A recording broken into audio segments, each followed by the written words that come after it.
Hello everyone, I hope you're all doing fine. Today we'll be looking at the Tanto-tori technique, so taking away the knife from an attacker. And we'll focus specifically on the Yokomen'uchi ikkyo, or actually the more correct name would be Gokyo because of the way we grab the wrist. So we'll show you the technique, we'll explain it. Stay with us for a few minutes and you'll see everything.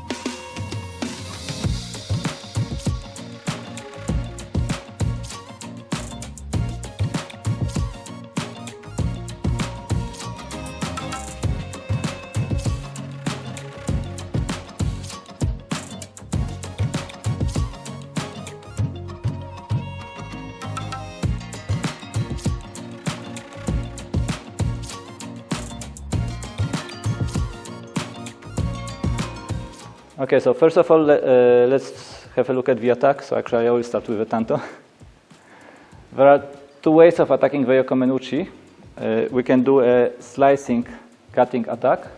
So I can go like this, with an slicing towards to the side of uke.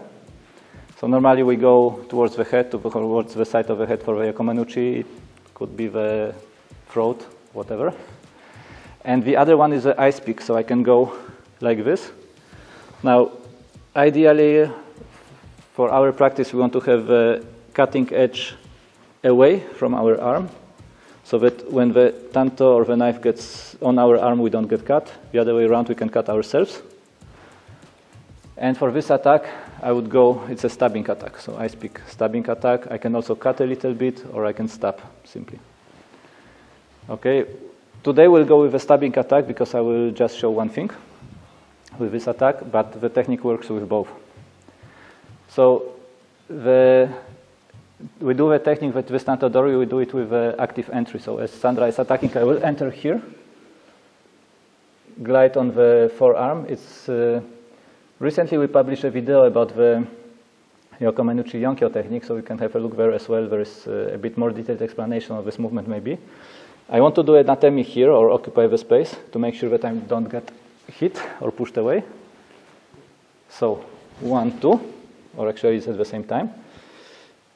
Being here underneath the elbow allows me to connect into the body structure of Sandra, like to connect into Sandra's system and get into the feet, as you can see. So take her balance, kind of.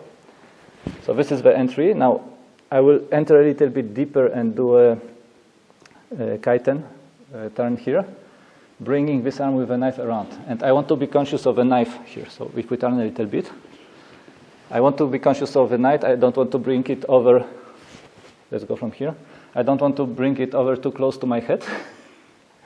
I want to keep some safe distance here, okay? Now, for this technique, I said in the entry that it's, we call it ikkyo usually, but actually it's more kind of a Gokyo because we grab the wrist from underneath. Now, the problem with grabbing the traditional ikkyo is that here Sandra can actually lock me with a tanto, lock my hand with a tanto. If it's a double-edged knife, it could cut me, and she can lock me and reverse. Okay, so here she could actually use the tanto and reverse the technique. So for this reason, I want to grab from underneath. And also it's still more protective here in front of me. And from here, usually I would go into an urawaza, having the tanto here. It's easier, it's more safe. So let's start from this side again. So entry, bringing over the knife, grabbing from underneath, and an urawaza version. And as the uke is down on the tatami, I will not descend completely. I will descend just on one knee. Lock the arm here, so in this position I have actually kind of control over the uke. Still be cautious of the knife. And then I can apply some pressure here on the wrist from the top. So when I apply pressure here from the bottom of the hand, actually it's the hand, it's not the wrist. If I apply pressure here on the bottom of the hand, it loosens up the fingers a little bit, so it's easier to take out the knife of the hand. And we did a video recently with Durward explaining this movement, so you can also have a look at it. I will link it in the description. So it opens up the fingers, I can take away the knife, and then depending on what you want to do, I mean, for training purpose, we can put the knife aside and release the uke.